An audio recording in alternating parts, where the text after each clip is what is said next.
Hey, how's it going, guys? It's Isaiah back with my 3-week update from my hair transplant done by Asli Tarcan in Istanbul, Turkey. Got 4,000 grafts from the back of my head, 1,000 grafts from the bottom of my beard for a total of 5,000 grafts. It cost me $1,700 for the baseline procedure plus a $500 beard fee for a total of $2,200. My flight was around $1,300 and a visa about $50, $60, something like that. And I included the link to the visa application in the description. All right, so some updates about my 3-week post-op progress. Hair is starting to fall out very quickly. You know, every time I touch my head, I see new hairs in my hands, especially after washes. I'm on to a every other day wash period. Every time I wash, more hairs come out, and so you're starting, it's looking very thin if you come up close to it, and especially in like harsh lighting. But I mean, in general, from like across a room or in like darker lighting, you still kind of have a shadow of what it looks like, a shadow of a hairline and of, you know, density and stuff like that. I'm going to talk about this a little bit more in the later portion of this video, but I can't really tell how much my SMP is helping to maintain the appearance of having like a shadow, or if, you know, I still have enough hairs to provide that look on its own. But like I said, I'll talk about that more later in this video. Itching, itching is still in full force, still very itchy, but I do believe Claritin is helping me to the point where I can get through pretty much the whole day without having to itch my head. Like if I touch my head right now, I'll want to keep touching my head and itching it and stuff like that, but I can definitely hold off on having to do that because of the Claritin, I believe. Now, not only is it very itchy, it's very painful on the back of my head. I have very severe bumping all over my donor area, and I'll have included a video before this part showing kind of how it's looking. And in fact, I decided to cut the hair on the back of my head on my donor area just so that I could really get ointment onto those bumps, because when you have, like, you know, 3 weeks worth of hair growth covering the bumps, and then you try to put ointment on the back of your head for the bumps, it's kind of hard to get a good coating on the to cover the whole donor area. And so you know, the instructions say to wait a month before you put clippers on the back of my head. I believe that, you know, that estimate or that timeline is mainly just to avoid like pain and things like that. You know, I felt comfortable going over and shaving down my head with my trimmer is very soft to the touch, like it's not very sharp. And so I felt comfortable trimming down my hair to the skin, just so that I can really get a good layer of ointment on the back of my head. And I do think the ointment is helping a little bit. I'll really be able to see now that hair's not in the way, but I do think the ointment is helping. But like I said, I have very severe bumping. It's very painful. Even at night, you know, laying directly on the back of my head is pretty painful. So I tend to sleep on the sides of my head.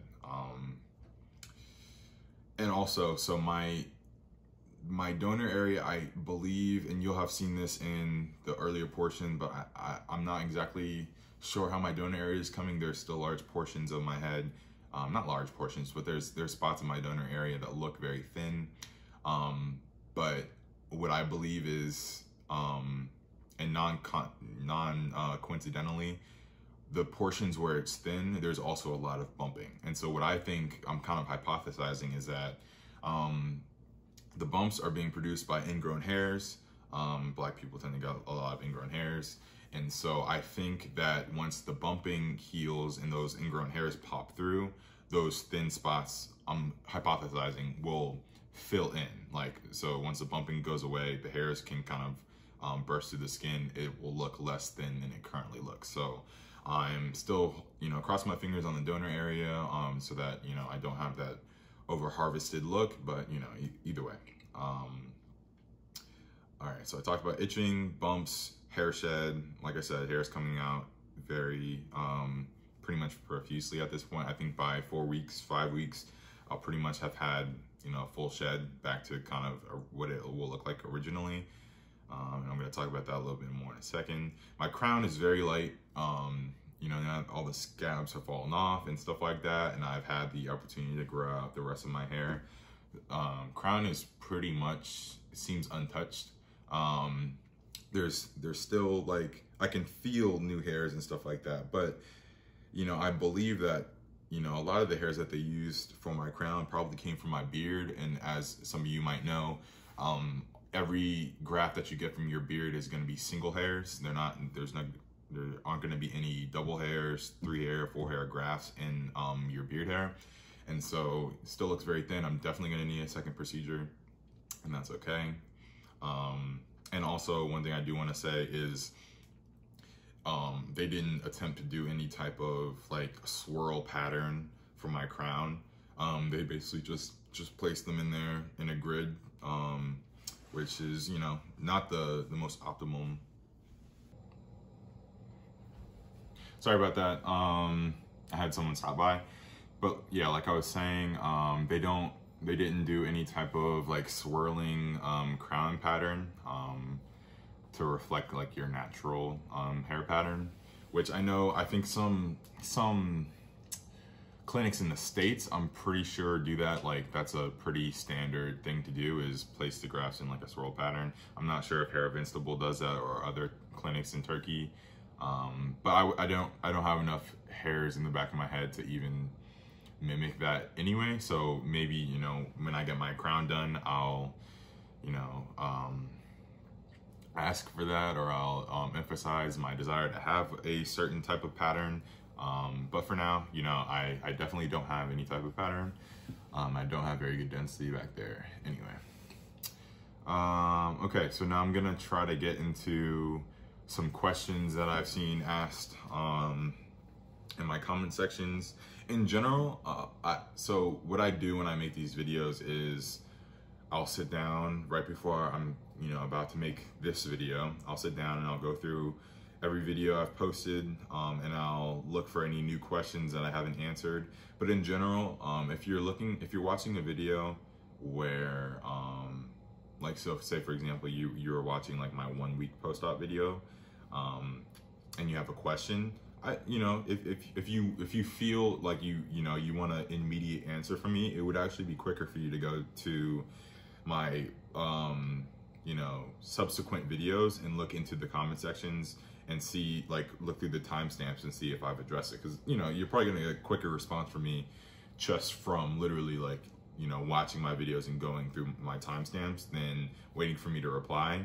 At this point in my YouTube kind of journey, I'm getting a lot of questions every day, whether it be through my comment sections or through people, you know, adding me on social media or emailing me and stuff like that. And so I typically wait. I'll sit down for like an hour or two before my next update video, and I'll answer all those questions. And so it might be a week, it might be 2 weeks before you get a response. So it would actually be quicker for you to go, you know, to my subsequent videos and see if I've addressed your question in the timestamps. But like I said, so, and also just like a little, little comment going forward. So this is my 3 week update. I'll do a 4 week update, and then my original plan was to do bi-monthly. So 1 month, 2 month, 3 month, 4 month, 5 month. But I'm starting to realize I'm gonna have a lot of questions that, you know, you're probably gonna want a quicker response and having to wait an entire month for an answer. And so maybe I'll do, you know, like I've seen other people do, I'll do, you know, monthly like updates on what it's looking like. And then at the 1.5 month mark, 2.5 months, 3.5 month marks, I'll just do a question and answer video. So that's what I'm thinking I might do from now on. Okay, so some of the questions that I got asked was drawing the hairline. How did they draw the hairline? So for me in particular, they didn't have to do almost any work because I already had SMP. So they just followed my SMP line. So that's how they got this line, and then they went across, they went down, and then they actually also drew that line originally, along with like where they would stop. So they did like a box of where they would be implanting grafts along with the number. So like I said in the previous video, they drew a box like pretty much around this area and wrote like 3,900 grafts. A box around this area did like 300, a box around my crown, 800. but they give you full control of how they of how you want your line. So for example, I knew I wasn't gonna need my full temples done, partially because I can still grow some hair down here. And then I typically do a taper or I do a full fade and stuff like that. So it would be pointless for them to implant grafts lower than like halfway up my temples. So they were like, okay, no problem. And then they erased that and they gave me full control of how I wanted my line done. Now, for me, they just followed my SMP line, but from some of the connections that I made while I was over there in Turkey and just kind of talking through their procedures, they just kind of hand draw the line that they think will look good on you. I've seen some other clinics use like, you know, a metal like contraption or a metal device with like, you know, red lights or something like that to kind of split your head down the middle and like kind of just a more precise hairline drawing process. From the people I've talked to, they didn't do any of that. They just did it by hand. They gave you full input. You know, as soon as you said you want to push back a little bit, they'll push it back. As soon as they say, you know, you want to pull down a little bit, they'll pull it down. But then they'll also tell you the consequences. So say, for example, you know, if they draw it up here and then you want it down here, they're gonna say, all right, we can do it down there, but we're gonna need to take more grafts from you. You know, X amount more grafts. And so they give you full input. They don't rush you through that part at all. So the second that they start the procedure, you've pretty much given them your full consent to continue with the line that you have. So, you know, don't rush through that part. Don't just say, yeah, that's fine, looks fine, before you actually think about it for yourself. And I would say, honestly, it might be a good idea for you to just, while you're at home right now, just take like a pen and I actually did this before I got my SMP, but take a pen and draw your own line and just, you know, every day take 5 minutes, draw your line and like, you know, just walk around your house for a little while and catch yourself in a reflection and say, you know, that looks good, or no, that looks a little bit too artificial. Before I got my SMP, because I was so tired of being bald, I would just sit in my room and just go through and do little dots with like a ballpoint pen and just kind of get the idea of what it would look like with my baldness filled in with little dots. And I knew exactly what I wanted before I even stepped foot in the SMP office. So, you know, take some initiative and do that yourself. Don't rely on them to design your hairline for you. I've got other questions about my flight back. Like, was it awkward to fly with like, you know, freshly done hair transplant? It was a little bit, but not really. Like, so my flight was like 9 hours long. And so maybe like 20 minutes into the actual flight, they had turned the lights down for people to sleep and for, you know, just to kind of chill. So, you know, 20 minutes in, by the time the lights were off, you know, I didn't feel like anyone was looking at me. I didn't feel awkward or anything like that. But, you know, some people, you know, are less comfortable with something like that than I was. I didn't try to attempt to cover my head at all, you know, because the opinions of strangers for half a day is less important to me than the health of the grafts that I just spent thousands of dollars to get. So, but I would say, you know, if you want to cover your head, go for it at your own risk. They don't recommend it. I don't recommend it. But, you know, if you just are not comfortable with the looks you might get, then, you know, you got to make that decision for yourself. One thing I would say, everyone's wearing masks on the airplane. So, you know, that gives you a little bit of anonymity or whatever. Like, people don't know exactly who you are, what you look like. I would say, you know, if you're really uncomfortable, wear your mask and then also wear big dark shades. And by the time you have your full face covered, it's just your head. You know, you're just some random stranger. They don't know who you are. They're never gonna see you again. And so, you know, put headphones on, put sunglasses on, put your mask on, and you can pretty much just zone out society, you know, for those couple hours you're on the plane, and then, you know, maybe the hour or so while you're in the airport waiting for your baggage, just put on a disguise, basically. If that, you know, is something that's gonna bother you. Some people ask me how much time did I take off. I was in Turkey from a Friday, I was basically in Turkey for Saturday, Sunday, Monday, Tuesday, Wednesday. And then I came back on, I think like a Wednesday night, and then I took off Thursday and Friday. So I took basically a week off. I also work from home though, and you know, I could have taken off less time, more time. I could have worked while I was in Turkey if I wanted to.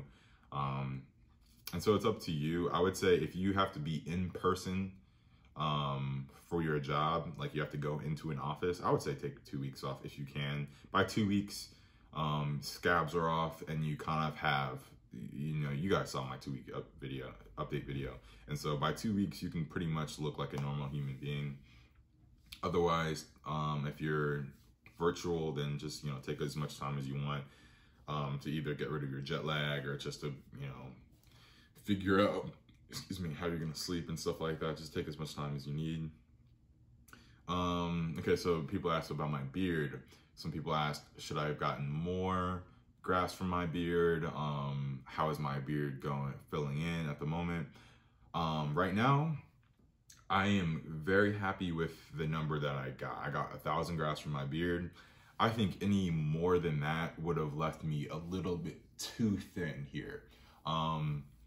For the first like week or so after my hair transplant, you know, just some context, I had my big beard for almost 2 years by that point. So I hadn't really even seen my face for a long time. And so, you know, to see the bottom of my neck for the first time, it was very like, I couldn't tell if I had just gotten fat and this was like a double chin or if it was swollen from the transplant.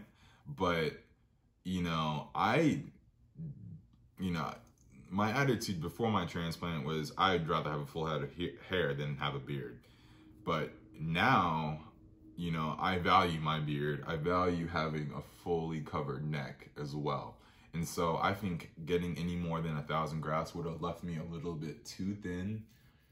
And, you know, it's not thin now, but that's definitely not as full as it was. And so I think once these hairs get longer and start to tangle up, then I'll have the appearance of a fully covered neck, which is important to me. And it's more important to me now that I'm post-op than it was pre-op. And so I would say, you know, just kind of, you know, think about how it's going to affect you personally. Having a big full beard was kind of part of my identity for, you know, the last 2-3 years. So didn't want to sacrifice too much. Someone asked me why am I not definitely going to Asli Tarcan for my second procedure? And the answer to that is I really don't know where I'm going to go for my second procedure. I'm going to try to wait 8-9 months before I do anything, just to see how this turns out. And so if, like I said before, if this turns out really good and, you know, the results I got from Asli Tarcan were really good, then maybe I will go back for my second procedure. If I'm not super thrilled about the transection rate of, you know, the survival rate of each graft that was implanted, maybe I'll go to Hair of Instable or I'll save up for Dr. Deep or something like that. But you know, I'm giving myself full leeway to make a decision. I'm not going to commit to any one specific clinic at this time. I'm only 3 weeks post-op right now. And that's pretty much, okay, I said I was going to talk about my SMP a little bit more. So someone asked me how long I've had my SMP. I've had my SMP for 2 years, and you know, I've been an SMP boy for 2 years, and like I said before, I liked it. You know, I really enjoyed it. It gave me a good identity. I was the guy who shaved his head and had a beard, and that was cool with me. The only reason I did this is because of how I discovered Turkey. You know, I didn't know about that before. I discovered it. I realized, you know, I could afford it. Because prior, you know, U.S. clinics for 5,000 grafts, I knew I was gonna have to spend $50,000. And so that just wasn't even in the discussion for me. And so I was content to go with SMP for the rest of my life. And obviously that changed once I discovered Turkey. Now, someone asked, should they get SMP before they get a hair transplant? I think it's way too soon for me to give you that answer. Like I said in like my 4-day post-op or 1 week post-op video, I don't know if my SMP has survived. So you can imagine, you know, SMP is them taking a needle, an ink, tattoo needle, and just putting knots all over your head. A hair transplant is them making holes all over your head and filling them with grafts. So I don't know if I shaved my head right now, if I would even still have like a, you know, a full SMP appearance. It might look spotty in some places. It might look scarred in some places. I'll really be able to tell, I think, around 6 weeks or so how my SMP survived. But in general, like I mentioned before, I think my SMP might be giving me the appearance, a better appearance of having a shadow plus hair than it would if I didn't have SMP, but I can't say that for sure. But in general, I think it might be better to get your SMP after a hair transplant, like a year, 2 years after a hair transplant, to improve the appearance, improve the density of your hair. Yeah, I'd probably say I'd recommend getting it after rather than before a hair transplant. Or just commit to SMP full time and let that be your look. You know, some people really enjoy it. I really enjoyed it, like I said. So I don't think I have anything more to say.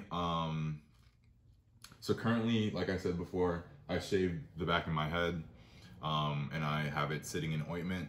But later today, I'm going to give myself a haircut. So I'm gonna, you know, fade a little bit higher, and then I'm gonna trim down some of the sides, and then maybe I'll include that video after this video.